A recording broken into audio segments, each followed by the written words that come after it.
Hola, sean bienvenidos a este nuevo podcast. Hoy hablaremos un poco sobre las políticas económicas del siglo XX. Empecemos.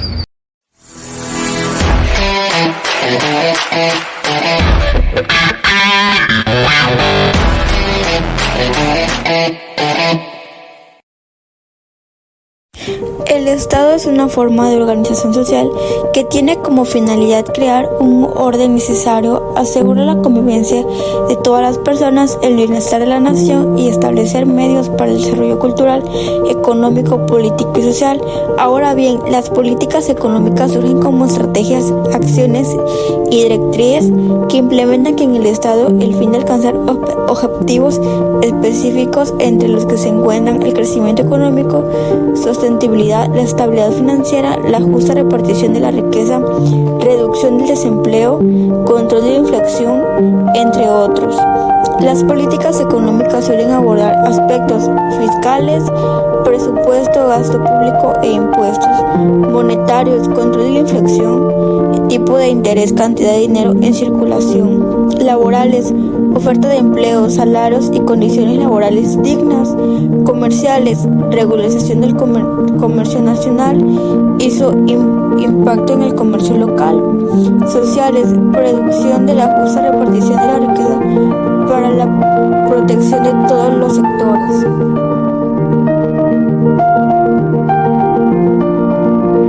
Durante el sexenio de Manuel Ávila Camacho, 1940-1946, se crearon las bases de un proceso de industrialización. Con la finalidad de impulsar la industrialización, se crearon algunos organismos como Texcoco, 1940, el IMSS, 1942, Altos Hornos de México, Cobre de México, 1943, Guanos y Fertilizantes de México, 1943, y también se reorganizó NAFIN, Nacional Financiera, con el fin de apoyar el proceso de la industrialización.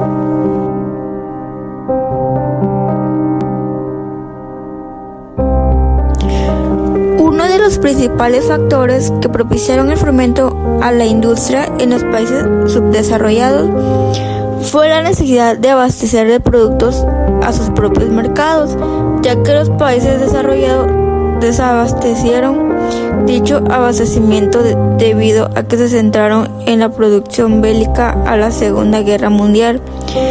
El modelo de sustitución de importaciones consistía en fabricar artículos manufacturados que no se adquieran ya en el exterior, lo cual llevaba a aprovechar el capital nacional con una política de estímulos y la creación o el fortalecimiento de empresas con bienes de consumo no duradero en la industrialización.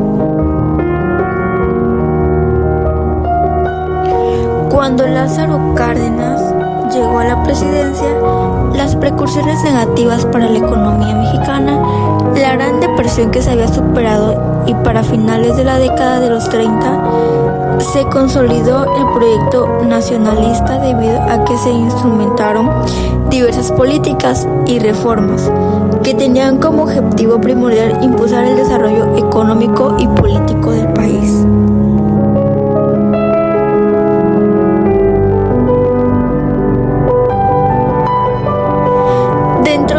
Políticas y reformas que se aplicaron se encuentran las reformas agrarias y la nacionalización de la industria petrolera y ferrocarrilera, aunando a la participación del Estado como un agente activo y promotor del cambio y el desarrollo económico a través de una política fiscal expansiva que permitiera incrementar el gasto en infraestructura y en gastos industriales estratégicos, además de la aplicación de una política salarial restrictiva que le ha permitido a la industria tener mayores niveles de rentabilidad.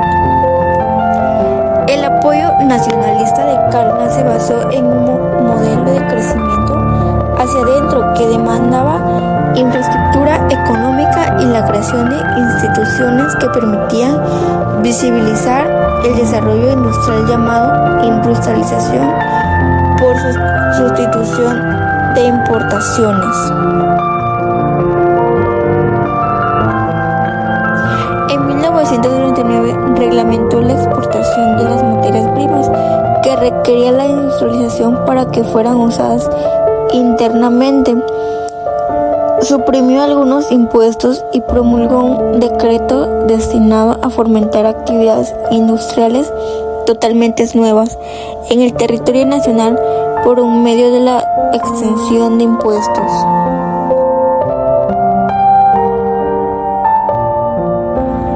El siglo XX, conocido como el siglo de la economía, fue un periodo de grandes impactos, sucesos y transformaciones económicas a nivel mundial. Entre dos guerras mundiales, el surgimiento del industrialismo, la crisis de 1929, los llamados 30 años gloriosos de 1945 a 1975 del capitalismo, la crisis de finales de los 70 y 80, para llegar a la denominada economía globalizada. Durante las décadas de este siglo, el comercio mundial se incrementó con rapidez, especialmente entre países europeos. El desplazamiento de los precios favoreció a los países que poseían la materia. Se dio especial interés a la inversión en una investigación y desarrollo tecnológico. Los principales países implementaron políticas de apertura unilateral y desregulación comercial y financiera. La industrialización dio pauta al desarrollo de sectores manufactureros y tecnológicos. Existió un crecimiento económico con el aumento del PIB y mejora en los niveles de vida. La urbanización se reflejó en el crecimiento de las ciudades y los cambios en la estructura laboral. La participación de las mujeres en la fuerza laboral aumentó. Aunque estos cambios parecían favorables, los países enfrentaron grandes desafíos, como la desigualdad económica y social, la inflación económica y estabilidad monetaria, desempleo y cambios en el mercado laboral, protección ambiental y sostenibilidad, regularización de la globalización y la competencia internacional. La globalización es un proceso económico, social, político y tecnológico y cultural a nivel mundial, caracterizado por una progresiva integración o interacciones entre los países, las personas y las instituciones.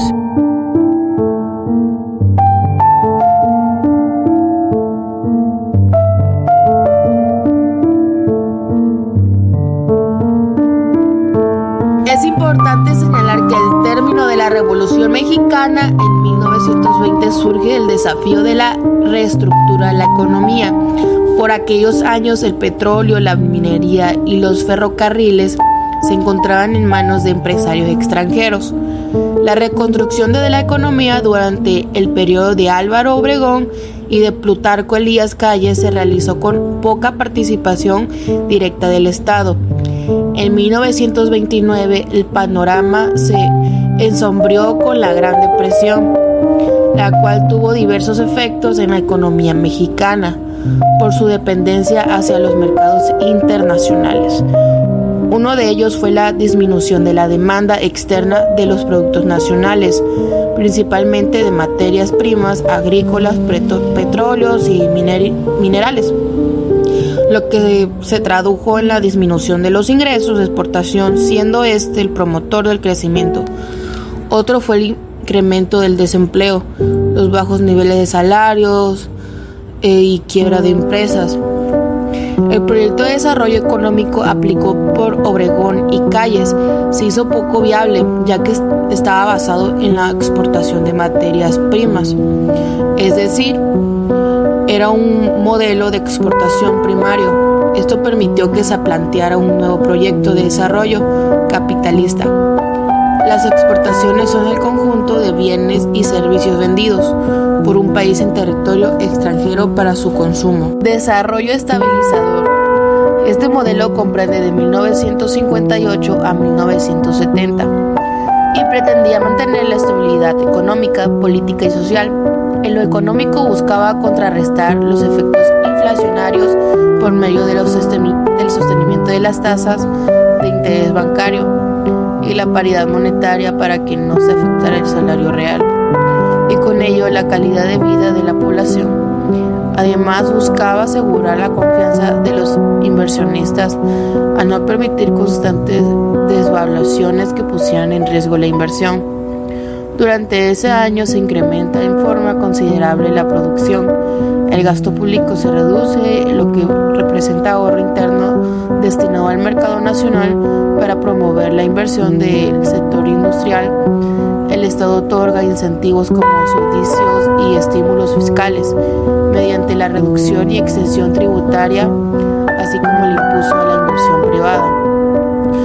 Según la Real Academia Española de la Lengua, un sudicio es una prestación pública asistencial de carácter económico y de duración determinada. La industrialización produjo grandes transformaciones en la economía mexicana. A nivel mundial también se presentaron cambios que impactaban de una u otra manera en nuestro país. Por ejemplo, hubo alza de precios en muchos productos, así como de salarios. Para revertir esta situación, el gobierno empezó a gastar menos y a frenar el aumento del sueldo de los trabajadores. Con esto los costos se estabilizaron, las finanzas del gobierno se mejoraron, la economía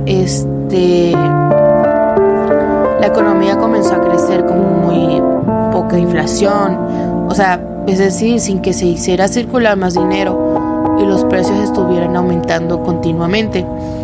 Este modelo se puso en práctica durante la presidencia de Adolfo Ruiz Cortines en 1952 a 1958. Su sucesor fue Adolfo López Mateo en 1958 a 1964, cuyo gobierno tuvo que hacer frente a dos conflictos laborales graves: el movimiento de los maestros y la huelga de los ferrocarriles en 1959. López Mateos nacionalizó la industria eléctrica, creó la Comisión Nacional para los Libros de Texto Gratuitos y completó la nacionalización de los ferrocarriles, que había comenzado desde tiempos de Porfirio Díaz. Una de las definiciones de nacionalizar es hacer que una propiedad o servicio pase a ser titularidad de un Estado. México se estaba transformando en una sociedad urbana. Había una migración hacia las ciudades, o en otras palabras, de la agricultura a la industria. De 1960 a 1975, la agricultura pasa de ser el 19% del valor agregado todo el país a solo el 12%. Se contrae el sector agrícola de manera más acelerada, en parte por el gran crecimiento de la industria, pero también porque fue abandonado a su suerte. Ni se invirtió en él, ni se avanzó tecnológicamente, ni hubo necesario distribución de la tierra. El proteccionismo en los bienes de consumo no generaba ninguna base de sustento de una economía fuerte. De hecho, la dependencia externa se acentuaba por la vía de la importación tecnológica y del incremento paulatino de la deuda externa. Nunca se estimuló ni se invirtió en la generación de tecnología o en el desarrollo de una infraestructura de producción de bienes de capital o intermedios. De tal suerte, mientras que se elevaba la demanda y crecían las necesidades de la economía, las premisas para ese desarrollo quedaban cada vez más sujetas al exterior. En economía, los bienes de consumo son las mercancías o servicios con los que se puede satisfacer de manera inmediata una necesidad humana, ya sea de manera durable, como una casa para vivir, o no duradera, como un alimento para comer. Los bienes intermedios son aquellos recursos y mercancías que sirven como insumos en el proceso productivo de otros bienes y los de capital aquellos objetos o equipos que se utilizan durante el proceso de producción de bienes o servicios. Se adquieren para ser utilizados durante varios años. En el aspecto político, también se observa una crisis de legitimidad como consecuencia de la presión militar ejercida sobre los estudiantes que se manifestaron en el movimiento social en 1968, dejando la gran cantidad de muertos y desaparecidos. Ese deplorable acontecimiento causó indignación en la población y restó credibilidad del partido en el poder. El 30 de julio de 1968, en la Ciudad de México, hubo un grupo de granaderos de disparos. Una bazuca contra el portón labrado del San Ildefonso, de que entonces albergaba la Preparatoria 1, para controlar un reyetar estudiantil. La desmesura de la acción policíaca abrió un boquete en el sangua del edificio colonial. A raíz de este episodio se inició el movimiento estudiantil, que fue el mayor de trascendencia en el panorama de movilizaciones de la década. Los estudiantes de la Universidad Nacional Autónoma de México y del Instituto Politécnico Nacional comenzaron una huelga a la que después se unieron universidades privadas en torno a un pliego petitorio en el que se demandaba la destitución del jefe de la política de la ciudad, una indemnización a las familias de los estudiantes afectados, la supresión del delito de la disolución social que se consignaba el Código Penal de 1942 y la libertad de presos políticos. Bueno, eso sería todo por el video de hoy. Espero que les haya gustado